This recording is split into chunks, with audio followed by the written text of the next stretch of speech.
A'udzu billahi as-sami'il 'alim minasyaitonir rajim.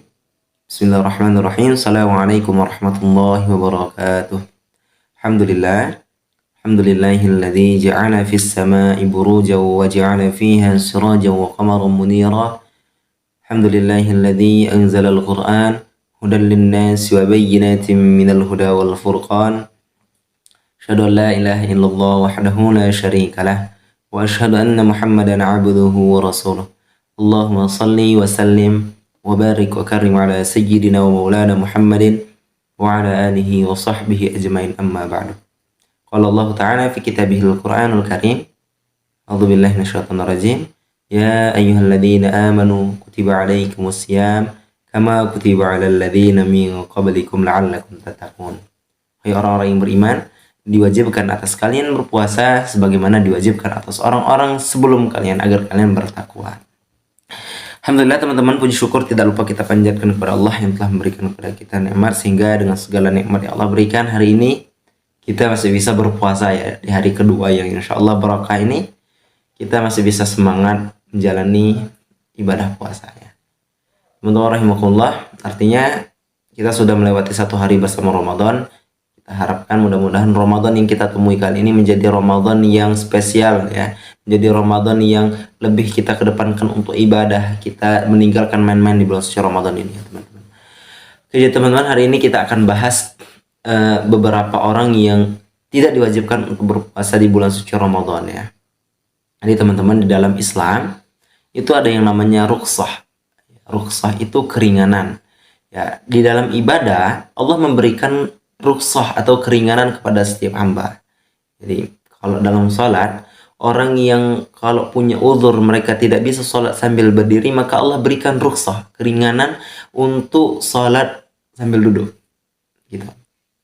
Begitupun dengan orang yang kalau nggak bisa sholatnya sambil duduk, mereka diberikan keringanan untuk sholat sambil berbaring ya.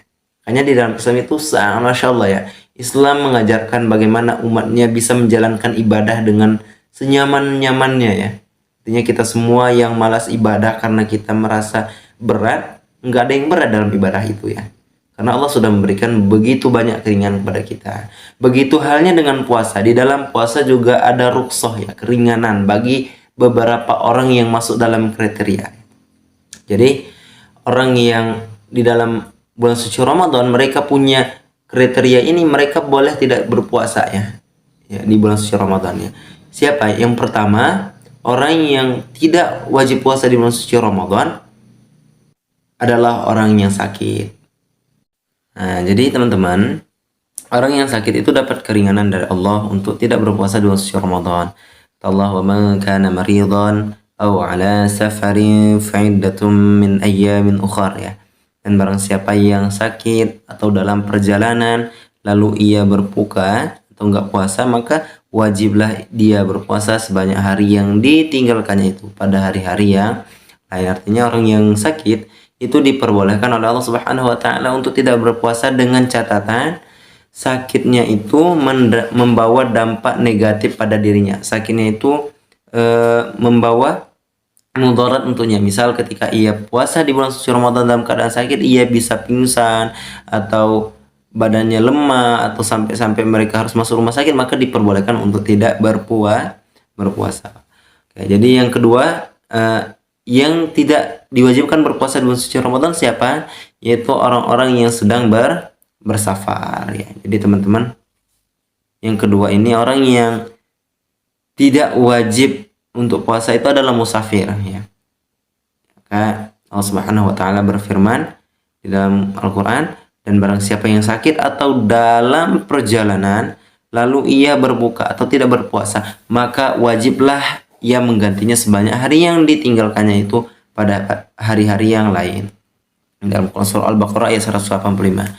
Jadi teman-teman, musafir itu diperbolehkan untuk tidak berpuasa ya. Nah, musafir punya pilihan nih, boleh puasa atau enggak, atau harus puasa atau enggak. Jadi dari Abu Sa'id Al-Khudri dan Jabir bin Abdullah, mereka berkata, kami pernah bersafar bersama Rasulullah SAW, maka ada orang yang tetap berpuasa dan ada yang tidak berpuasa, namun mereka tidak saling mencela satu sama lainnya teman-teman. Artinya di sini kita bisa mengambil pelajaran bahwa orang yang safar itu boleh puasa, boleh enggak. Namun mana yang lebih utama baginya, apakah berpuasa atau enggak? Ya, di sini kita bisa lihat pada 3 kondisi ya. Jadi kita melihat keutamaannya di 3 kondisi ini. Yang pertama, jika berat untuk berpuasa atau sulit melakukan hal-hal yang baik ketika itu, maka lebih utama untuk tidak berpuasa. Yang kedua, jika tidak memberatkan untuk berpuasa dan tidak menyelesaikan untuk melakukan berbagai hal kebaikan, maka pada saat ini lebih utama untuk berpuasa. Alasannya karena lebih cepat melepaskan beban kewajiban dan lebih mudah berpuasa dengan banyak orang daripada sendirian, teman-teman. Oke, yang ketiga, jika tetap berpuasa malah menyusahkan diri sendiri atau membawa dampak yang sangat negatif untuk diri sendiri, maka wajib untuk tidak berpuasa. Nah, jadi teman-teman, orang yang dalam safar itu diperbolehkan untuk tidak berpuasa dengan catatan mereka sudah menempuh jarak selama 80 km, teman-teman. Yang ketiga, orang yang tidak diperbolehkan untuk tidak berpuasa yaitu orang yang sudah tua atau sepuh. Ya, orang yang tua atau sepuh itu diperbolehkan untuk tidak berpuasa. Selain berlaku untuk orang tua yang sudah sepuh, ini juga berlaku bagi orang-orang yang sakit ya, dan kemungkinan besar mereka tidak bisa sembuh dari sakitnya ketika mereka puasa, namun mereka terkendala oleh sakit yang sudah berkepanjangan, dan ketika mereka puasa itu membawa mudarat bagi mereka juga diperbolehkan untuk tidak berpuasa, teman-teman. Artinya orang yang sudah sakit dan sakitnya akan membawa mudarat ketika mereka puasa, mereka diperbolehkan untuk tidak berpuasa. Allah Subhanahu wa taala berfirman, "Wa 'alal ladzina yutiqunahu fidyatun ta'amu miskin." Wajib bagi orang-orang yang berat menjalankannya jika mereka tidak berpuasa untuk membayar fidyah ya, yaitu memberi makan seorang yang miskin. Begitu pula yang mendukung adalah riwayat ya. Ada satu riwayat dari A'tha yang mendengar Ibnu Abbas membaca firman Allah taala yang artinya, dan wajib bagi orang-orang yang berat menjalankannya jika mereka tidak berpuasa mereka membayar fidyah, yaitu memberi makan seorang miskin. Ibnu Abbas berkata, ayat ini tidak masuk, ayat dihapus, atau ayat ini berlaku untuk orang-orang yang sudah sepuh dan wanita yang sudah sepuh yang tidak mampu menjalankan puasa, maka hendaklah keduanya menunaikan fidyah, yaitu memberi makan kepada orang-orang miskin setiap hari selama mereka tidak berpuasa. Terus yang keempat, orang yang boleh tidak berpuasa siapa teman-teman? Yaitu wanita hamil dan menyusui. Dari Anas bin Malik bahwa Rasulullah SAW pernah bersabda, sesungguhnya Allah mengurangi sebagian salat dari musafir, juga puasa dari wanita hamil dan menyusui. Asy-Syairazi, salah seorang ulama Syafi'i, berkata, jika wanita hamil dan menyusui khawatir pada dirinya sendiri, maka dia tidak boleh berpuasa ya, dan punya kewajiban qadha tanpa kafarah. Keadaan mereka seperti orang sakit. Jika keduanya khawatir pada anaknya, maka keduanya tetap menunaikan qadha.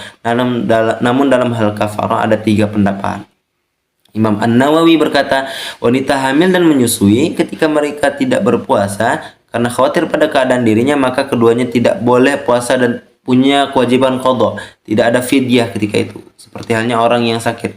Permasalahan ini tidak ada masalah di antara para ulama. Jika khawatir pada kondisi anak saat berpuasa bukan pada kondisi dirinya, maka boleh tidak puasa, namun tetap ada qadha yang ya ini pun tidak ada khilaf ya, namun untuk fidyah diwajibkan menurut mazhab Syafi'i. Sedangkan kewajiban hanya menunaikan fidyah saja bagi wanita hamil dan menyusui tidaklah tepat. Ibnu Qudamah berkata, kata Ibnu Qudamah, wanita hamil dan menyusui adalah orang yang masih mampu untuk mengqadha puasa, tidak sama seperti orang yang sepuh, maka qadha tetap wajib sebagaimana wanita yang mengalami haid dan nifas. Sedangkan dalam surah Al-Baqarah yang 184 tadi menunjukkan kewajiban fidyah, namun tidak menafikan adanya qadha puasa karena pertimbangan dalil yang lainnya. Imam Ahmad sampai berkata, teman-teman, saya lebih cenderung memegang hadis Abu Hurairah dan tidak berpendapat dengan pendapat Ibnu Abbas dan Ibnu Umar yang berpendapat tidak wajibnya qadha. Saya Muhammad bin Saleh Al-Utsman berkata, lebih tepat wanita hamil dan menyusui dimisalkan seperti orang sakit dan musafir yang punya kewajiban qadha saja tanpa fidyah. Adapun diamnya Ibnu Abbas tanpa menyebut qadha karena sudah dimaklumi bahwa qadha itu ada.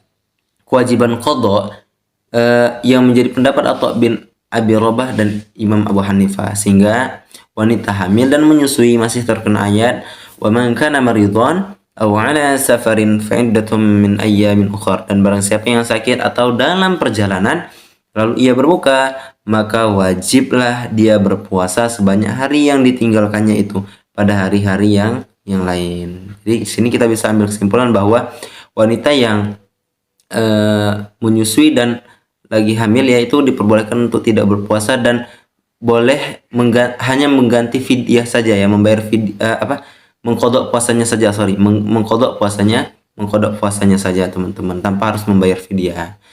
Nah, jadi teman-teman yang keempat yang diperbolehkan untuk tidak berpuasa di bulan suci Ramadan yaitu mereka yang menyusui dan yang sedang hamil teman-teman. Nah, jadi yang pertama tadi orang yang tidak wajib berpuasa di bulan suci Ramadan, mereka yang sakit. Yang kedua orang-orang yang dalam perjalanan ya, dan jalannya itu sudah masuk jarak tempuh yaitu 80 km. Yang ketiga orang yang tidak diwajibkan berpuasa yaitu orang yang sudah sepuh ya, yang sepuh, dan juga berlaku untuk orang-orang yang sudah sakit parah dan mereka kemungkinan tidak bisa sembuh dari sakitnya. Dan yang keempat wanita yang sedang hamil dan menyusui. Jadi teman-teman, itulah 4 orang yang masuk kriteria dalam golongan yang boleh tidak berpuasa di bulan suci Ramadan. Mudah-mudahan kita semua bisa mengambil pelajaran dari sini ya. Semoga kita semua diberikan lindungan oleh Allah untuk senantiasa semangat dalam ibadah di bulan suci Ramadan ini. Jazakumullah khairan katsiran. Akhirul kalam, apabila ada kata yang salah saya mohon maaf ya. Jazakumullah khair. Assalamualaikum warahmatullahi wabarakatuh.